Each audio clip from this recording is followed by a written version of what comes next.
And as a reminder for, there's a list already going around, right?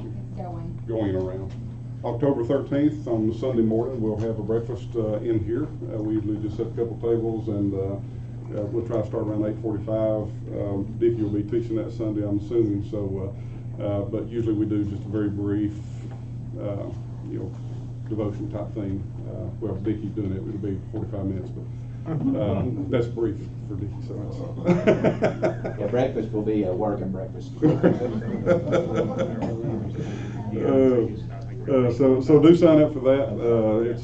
That's always a good time of fellowship. To catch up with each other and stuff. And we'll have something a little later on. We'll have a Christmas get together. Well, we usually do that on a Friday evening or Saturday evening. Typically, in the past, we've gone Christmas caroling, and most people do it anymore. So it's hard to find experience that. I look forward to that every year. Yeah. That's one of my favorite things about Christmas time, going singing to them people. It's amazing the response we get, isn't it? It is a blessing that, you're giving them a blessing, and man, you get blessed all over yourself. I mean, it's just, I love it. And we've had a few that we've kind of scared when we've shown up, because I believe first or second year we did this, we had like 40-some people show up. So we took out, and we typically will have at least the bus and a van full. And we showed up, and we all got gathered outside in the yard, and somebody rang the doorbell, and they come to the door, and it's like, people's everywhere in their yard. It's like, oh, we're at church, we're going to see thee. Now we call ahead. Yeah, now we call ahead. Yeah, we try not to surprise anybody anymore.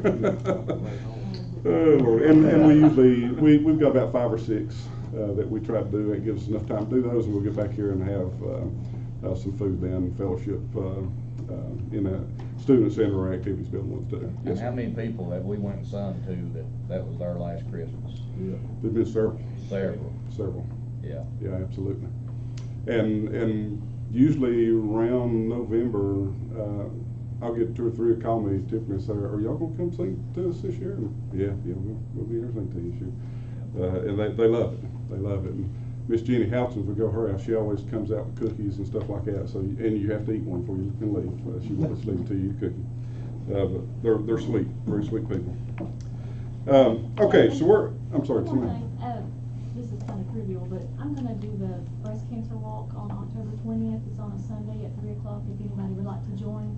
But more importantly, if you know someone that's going through breast cancer or has a survivor or their family that would like to come, and try to use this as an outreach, not just for my team, but for anybody else that's fought the fight.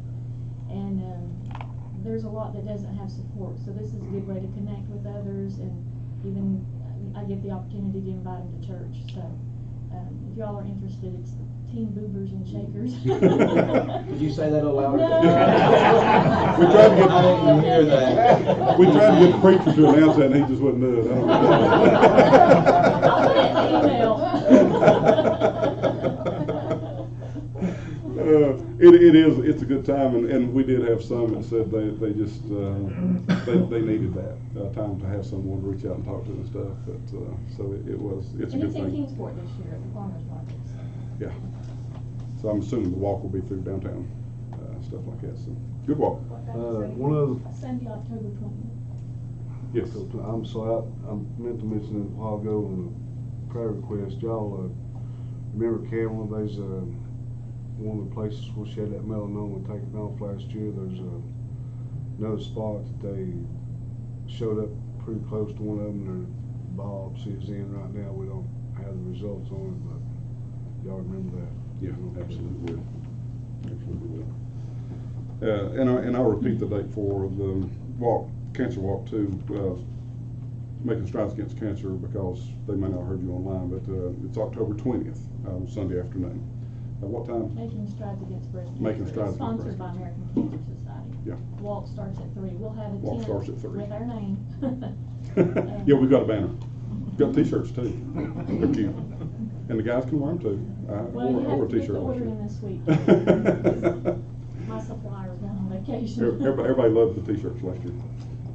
Okay. So today's session 5. We're getting toward the end of this series of lessons, but we kind of switched gears this morning a little bit. We've been talking about contentment for really 3 Sundays. The first one was pursuit, but it was kind of contentment. And this Sunday we talk about a slower pace is the name of this. So how many in here have a busy work or life schedule? Dickie don't. He's the only one that doesn't have. Just lay back, take it easy. That's what happens when you're boss. You can do that until your teacher's doing work and you just sit there. Right? So when did it become busy? When did your life become busy? Apparently as I get older. 'Cause I thought I was busy when I was younger, but it doesn't seem to slow down. And the more people you talk to that are older, even retired, say it just gets worse. That's when It's kind of depressing a little bit. That's when it gets Gravel busy. ball. Yo, Travel ball. I had sympathy for you. General family. Joel used to come through my pickup line with his boat. Yeah, but he was in a hurry. He had to rush to get to the Yeah, line, ramp to get in first to get the fishing hole he wanted. That was his busy. I gotta get the Hardee's, let's go. Get to the water. So you know, if you look, we're all dealing with this, right? We all have these schedules that we come home. It's like by the end of the day, we're worn out. You just want to collapse for a while. We kind of veg out with Andy. That's the reason you hear us talk about watching Andy Griffith show a lot. That's a good show, just kind of because we've seen them all. We know what's going to happen. We've seen them about 1,000 times each, but we can kind of sit and watch that and kind of let go of work for a little while. That's kind of an easy release in the evenings for us. But isn't it funny that we have done so much work? Because everybody recognizes this as an issue, right? If you look at healthcare professionals, if you look at anybody that does studies on human nature and the things that's going on, the effects of stress on the body, we've tried all these things to de-stress people and to remove the busyness of life. So, you know, we had this wonderful invention called a smartphone that is supposed to take all the stress from us and make us, give us, you know, we can be much more productive so we have more time to not work and do all these things. Has your cell phones really removed stress from your, or busyness from your life? No, it just follows you around. What? more now. Yeah, exactly. It's done just opposite, hasn't it? Now you're always on. You know, at work, you're expected, you know, they don't tell you, you don't have to carry your cell phone, but, you know, we appreciate if you do. No, that means yes, carry your cell phone. You know, it's, and we're like it, even if it's not work. It's funny, how many times do you sit down at a restaurant and look over to see a nice family setting that they're sitting around having supper together, and what are they all doing? Staring at the phone. All of them. All they're seeing is top each other's heads. Because they're all doing this. Where'd you I'm see like, me at? Are you?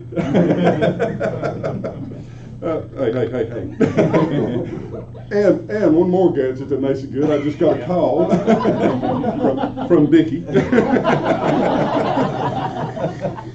It's a good thing you're here. I wouldn't do like Mitch did. I could have killed Mitch. And we did get him back later for this because I was teaching one Wednesday night. We got him back.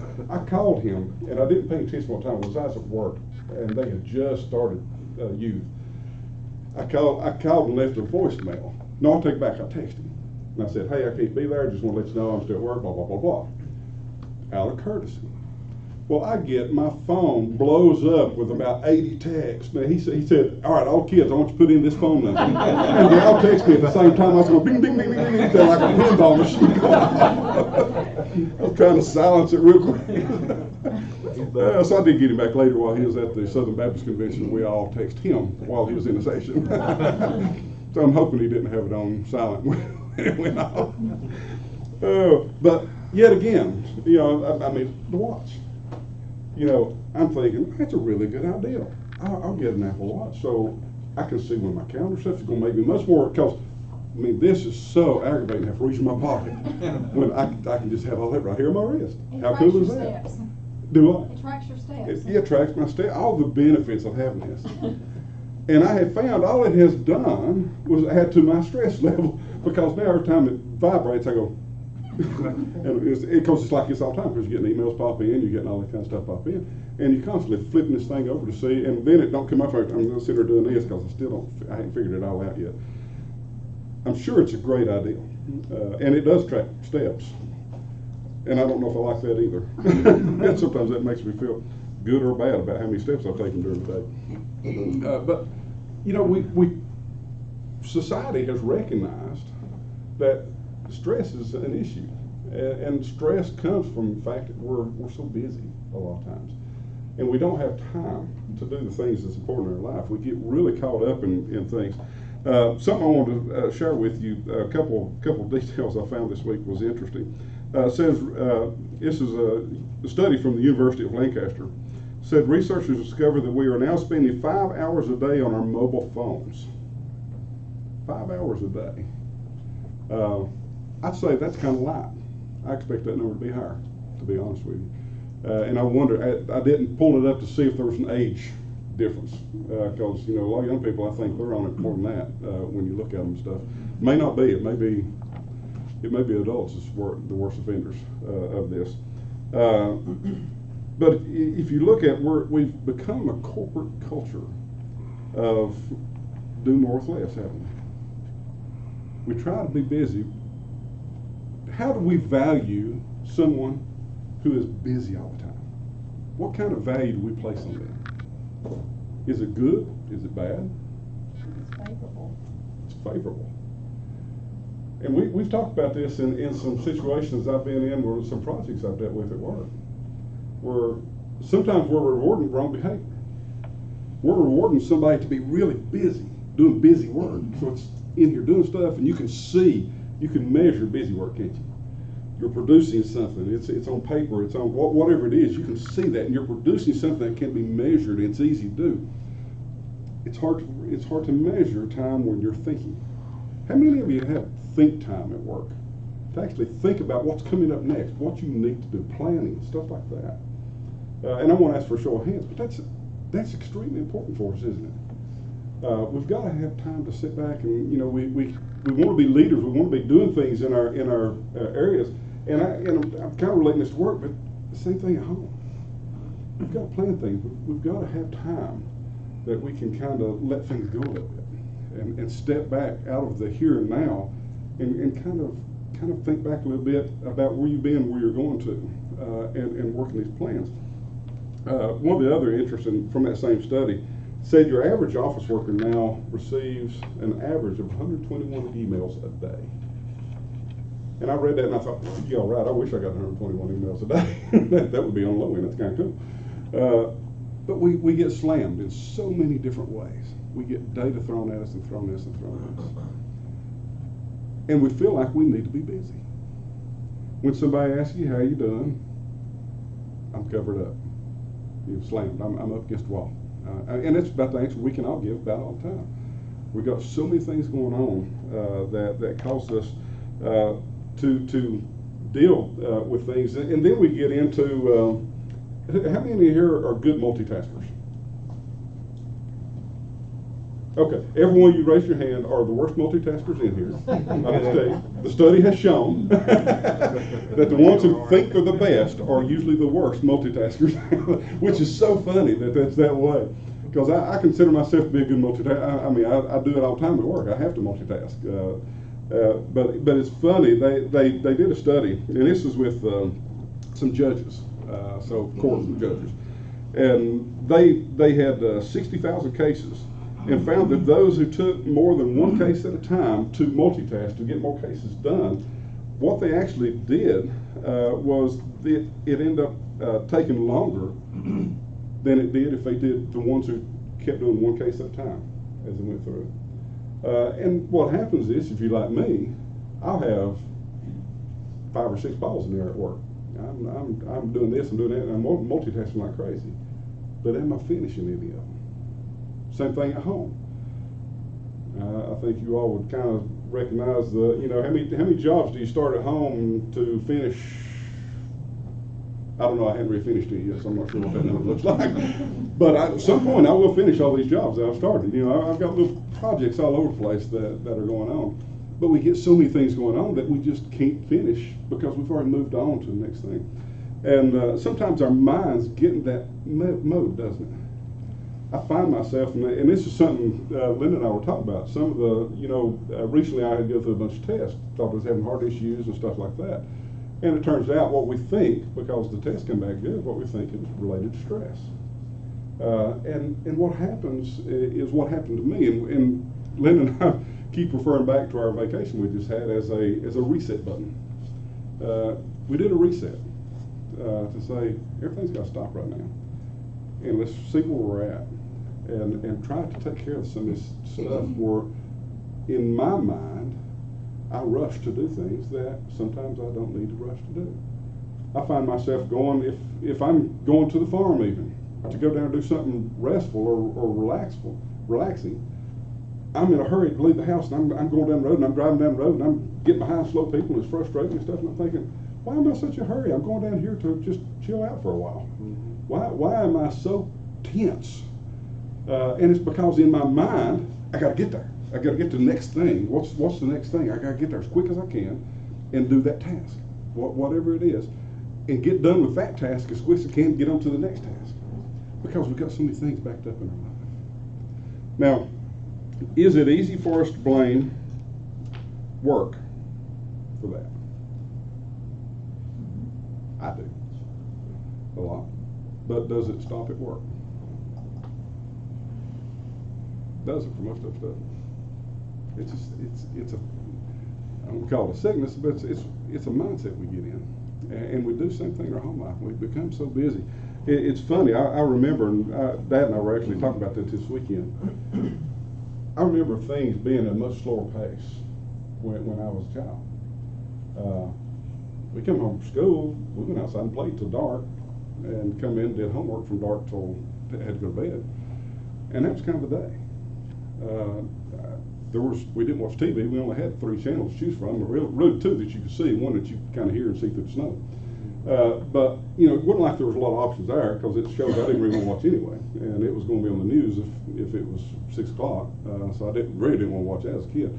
So you know, there was just not all these distractions, and it's funny, the things we have put in place, like the cell phones, the computers we have at our ability, and stuff like that now, and the ability to get data more quickly, that is supposed to make us more productive and have more free time, has done just the opposite, hasn't it? It's almost chained us to it, because we are so caught up in I want to know stuff all the time. And you know, now it's so funny, because I do this. I'm one of those who do this. Somebody come in the room and say, does anybody know what the weather was in Alaska last week? Oh yeah. So you see 5 people put the phone over looking at things they pulled up. First one with the ancient winds, you know. I know what the weather was. You know, it's just a culture we're in. We've gotten caught up in this, and it's funny. We talk about it being this way at home many times. How many times have you either said it or heard your coworkers say on a Monday morning, I'm almost glad to get back to work, because I was killed over the weekend. I had to come back in here to rest. Yeah. Barry said that at least this week, hadn't he? Not me. Not you? I Never. didn't see Monday morning come around and say, Those words have never left your mouth. I love the weekend. It's easy to get into this. So if you look at the impacts of this on our lives, what impacts do we see on our lives from a stressful life? All the things you thought you were gonna do when you got older, you can't, because you've been stressed out. Now you're having ailments, your health. Yeah, a lot of it's health. Yeah, proven fact. Relationships with your children, I'm stressed out. I don't have as much patience with my children at home. Mm-hmm. It's like I bottle everything up, and I'm a bit more impatient with them. Yep, I think we all get that. We all. Stressing doesn't make it any better. Mm-mm. It And it makes just us causes more aware stress. of what doesn't we're it? at, where we are. Yeah. There's so many things that I listed off. He could have kept going, but you talk about the outburst, angry outburst, restlessness, anxiety, the lack of motivation or focus. We certainly have a lack of focus. We think we're focused, but when we're multitasking, are we really focused? We can really only focus on one thing at a time. That's where our brains work. So when we're multitasking, are we really focused, or are we just adding distractions from our focus? And I can tell you for myself, that's the case most times. I'm just adding distractions when I'm trying to do multiple things. One that is, I think, a problem in our society today that this stems from a lot, drug and alcohol misuse. Looking for an outlet, right? How do I get out of this? And what's the answer? You know, if you think about this, how do you get out of this rat race? It's difficult because we spent years getting into it. We spent years of conditioning ourselves to be busy and to do all these things and be constantly going and constantly on. Can you turn it off overnight? Probably not realistic, to be honest with you. But there is an answer. And that's one of the coolest things that the Bible does for us. The Bible gives us answers if we can just put them to practice. And that's the difficult part, is put them to practice, isn't it? So that's what we're going to talk about today. And God gave us a reset button. He gives us a reset button, and that's what we're going to talk about. We're kind of continuing. We've hit a couple of the commandments, and today we're actually going to talk about the fourth commandment. So let's read Exodus 20 verses 8 through 11. It talks about the fourth commandment. It says, "Remember the Sabbath day to keep it holy. You are to labor 6 days and do all your work, but the seventh day is a Sabbath to the Lord your God. You must not do any work, you, your son, your daughter, your male or female servant, your livestock, or the resident alien who lives within your city gates. For the Lord made the heavens and the earth, the sea, and everything in them in 6 days. Then he rested on the seventh. Therefore the Lord blessed the Sabbath day and declared it holy." The Lord gave us the Sabbath as an example. He showed us. Now, a lot of people have translated over the years Sabbath to mean seven, because it just, if you read what it's saying, do all your work in 6 days, and on seventh you rest. And a lot of people have just interpreted that over the years to mean seven. It's actually not true. If you look at the Jewish translation is Shabbat, which actually means to be restful, a day of rest or a time of rest. Not even a day, because he says here, remember the Sabbath. He doesn't say remember the Sabbath day. Remember the Sabbath. There's actually a time, and I apologize for not pulling this up, but there was a time that some of the ones who owned lots of land that had crops and stuff, they followed the Sabbath with their crops and actually gave their fields a rest by not planting crops in those for a year. And during that time, they also give the servants that work those fields the time off as well as forgave them of any debts they owed during that time. But in our case, we typically consider the Sabbath to be Sunday. It is the seventh day of or actually it's the first day of our week, if you truly look at it. But Sunday's the day we've always considered. If you look at verse 8, he says, "Remember the Sabbath day to keep it holy." Was this something that he's saying, it'd be nice to if you have time, don't have anything else, nothing going on? It's a command, doesn't it? He didn't say, it's a good idea to do this. He didn't say, if you want to, if you don't want to, it's no big deal. This was one of the 10 commandments. And the first 4 commandments of the 10 commandments deal with our relationship to God. If we are stressed out, if you're dealing with all these things and we're multitasking like crazy, like we do many times, how can we focus on God? And that's where I struggle. I can tell you, I know my focus is gone. When I'm trying to do too many things, I know my focus is gone. And I can tell you when my focus is gone because I find myself getting frustrated trying to do things I enjoy. If I'm doing something I normally would enjoy, but I find myself just, I may be working on something small, and I just get so frustrated because it's not working right the way I want it to work right then. I get so frustrated. And I have to sit back and think, why am I so tense over this? Why am I so frustrated? It's because I've got the next 10 things lined up that I want to do, and I want to get this done as quick as I can. But is there any enjoyment left in what I was doing for enjoyment when it happens? Probably not. Probably not. Now it's become a task, like every other task. But when we allow things to fill up our lives, where does God end up many times? If you're like me, a lot of times God's at the end of the day, and I'll have my stand firm on my nightstand. It's sitting on my nightstand next to the bed. And Linda can tell you when I lay in the bed, we'll typically have the TV on, something like Andy probably again, and I'll sit there and think I'm gonna read my stand firm this evening, and I'll roll over and look at it, and I'm like, okay, I'll get in just 1 second, and about 3 seconds after that I'm snoring, because she'll tell you it takes me about that long to go to sleep, and that's what happens when I try to put God off to the end of the day. Our relationship with Him has to be so important. And that's what He's telling us. You're labeled, He says to keep it holy, to set it apart is what that means. So we can set it apart to give time to Him, to worship Him, to spend time meditating about God and the things He wants us to do and work to go in our lives.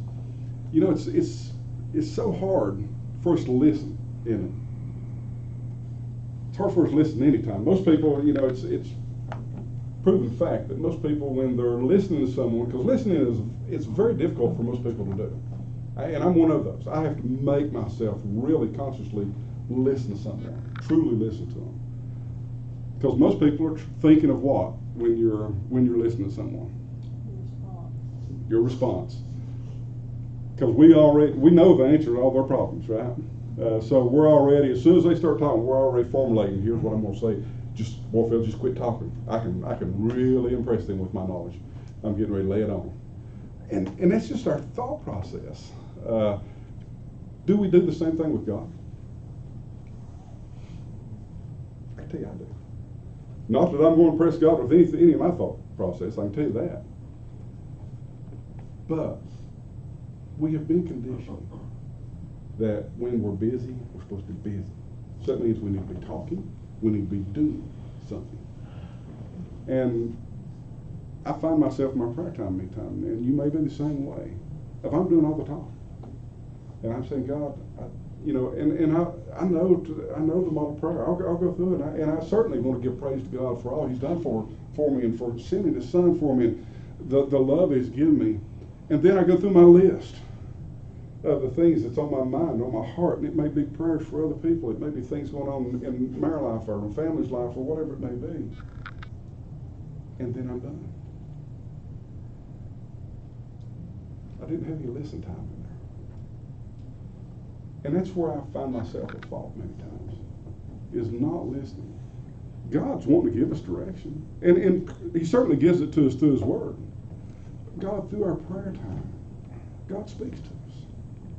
It's that still small voice that many times we're too busy to hear, because we've got to be still and listen. We've got to sit and listen to what He's wanting us to do. And I think it's so difficult in our society today for us to do that. And isn't it interesting that when God gave Moses the 10 Commandments to go share with the Israelite nation, that this was number 4, a day of rest. And I just mentioned a few minutes ago, I don't remember being this busy when I was young. I would about guarantee you, if we could go back in time and talk to people, the adults of that time, and say, are you busy? I'm busier than I've ever been. I'd say they said the same thing we're saying today, because this was obviously an issue back then as well. God made us. Wow. He knows us inside and out. He knows our nature, what we're going to deal with from beginning of time till the end of time for us. He knows our nature and what we're going to deal with. And He's saying, guys, I know you're going to be this way, and I know what you're going to deal with, and I know what this world is going to expect of you, not only now, but into the future. And I want to give you this gift of rest. I want to tell you, not just say this would be a nice to have. You can go talk to any doctor you want to talk to about the effects of stress in your life, and you're overstressed, they're not going to say, don't worry about it, stress will go away on its own sometime down the road, it's okay, the business will go away, No. They're going to tell you, if they're honest with you, if you don't do something about this, it's going to kill you. You're going to let this bottle up in you, and I can tell you, the effects I had, I was having, I don't know if you call it heart palpitations, whatever it was, things going on, that I'm almost certain was related to stress after having the test done. So I've experienced this and thought, wow, I thought I already had a real serious thing going on. We had all kinds of tests done. And the likelihood is it's stress related. But it's so easy to get caught up in this, and God knew. Isn't it amazing? It shouldn't be, because we know God's God. And God sees everything. God knows us from beginning to end, and He knows the choices we're going to make before we make them, because He can see the future. We can't. But He knew this was going to be a problem for us. And He's told us, I'm giving you the Sabbath. The Sabbath doesn't necessarily have to be on Sunday. He didn't say, I'm giving you Sunday to use as Sabbath. But He's saying, I'm giving you the Sabbath to keep it holy. We choose Sunday for that because Sunday's already set aside for worship. We go into the house of the Lord to worship. This should be a time where we can come and we can de-stress and we can let go of some other things and spend time focusing on God and trying to listen. What's God trying to say to me today? I hope we spend time in prayer on Sunday mornings. I know Brian and I have talked about this before. One of the things I've said for years, when I pray is, Lord, I pray that you bind Satan from this place. Satan's here. Satan got here way before we did this morning. He wants us to be distracted. He wants us to be multitasking while we're at church. Because if we're multitasking at church, we're only going to spend about that much time focused on God, even if that. Because once something distracts us, it's very hard to get back where you were. We need to be very careful and try to spend some time in prayer and preparation on Sunday mornings before you come to church to say to God, get me ready to give you the respect you deserve on this day that you gave us, that we've set aside to worship you. And it goes on. We're going to flip over to verse chapter 31 here for the next reading. It's interesting. This commandment is the only one that he mentions in this chapter, in a later chapter. It's funny that out of all those, this is the one he goes back and touches again with Moses. And the Lord said to Moses, tell the Israelites, you must observe my Sabbaths, for it is a sign between you and me and throughout your generations, so that you will know that I am the Lord who consecrates you. Observe the Sabbath, for it is holy to you. Whoever profanes it must be put to death. If anyone does work on it, that person must be cut off from his people. And let's go ahead and read 15 through 17 as well. Just continues on, saying, work may be done for 6 days, but on the 7th day there must be a Sabbath of complete rest, holy to the Lord. Anyone who does work on the Sabbath day must be put to death. The Israelites must observe the Sabbath, celebrating it through their generations as a permanent covenant. It is a sign forever between me and the Israelites. For in 6 days the Lord made the heavens and the earth, but on the 7th day he rested and was refreshed. The reset button. Now, do you get a hint that the Lord sees this as something pretty important? Yep. What does he say is going to happen if we don't keep the Sabbath holy? Put to death. That's pretty doggone serious, isn't it? Yeah. That's about as serious as you can get right there. Yeah. What has happened over the years, though? Everything's open 24/7. Yes. And we work, so we gotta go on the weekends. And there's times we can only do what we can do, right? I mean, we have to work, but again, he didn't say the Sabbath had to be on Sunday. Sabbath for you may have to be on Monday, it may have to be on Tuesday, it may have to be on Wednesday, because work schedules are just, we got shift work, we got all this stuff going on now that it's just the way it is. But we have to have that day that we give to God, and we say, God, this is yours, and I'm going to worship you during this time. That's what he's trying to get across to them, how important this is, people, that we have to have this relationship. You have to have this time of rest. You have to have this reset button to get all this stuff out of your life for a period of time. and give it to me.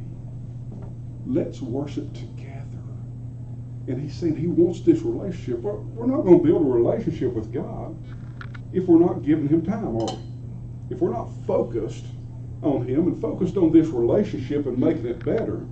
You know, is a marriage easy to go through without having issues? It's impossible to get through without having issues. If we don't focus on a marriage, it's even more impossible. It's probably not going to happen if we don't focus on it and spend time to make sure we foster that relationship and we think of each other and we listen and we talk and we do these things. I was thinking about what you said too about with the stand firm. You know, Cindy had got a devotion, a couple's devotion, and you know, really good too. You know, and that's good too. I mean, it takes time to do that, reset, and some of the things you look at. I mean, it shouldn't surprise us. Sometimes we're surprised, but it's the things you're going through. No matter what it is or how complex it is, Yes. it's speaking towards that. That's how God knows us. He That's knows, right. knows our needs, and He speaks to us. And just like with this, I mean, it's tough. I mean, I've never even purchased a recliner in my life. I mean, the rest is hard for me. I mean, I was raised. You need a work. recliner. You know, you I'm work. worried about you now.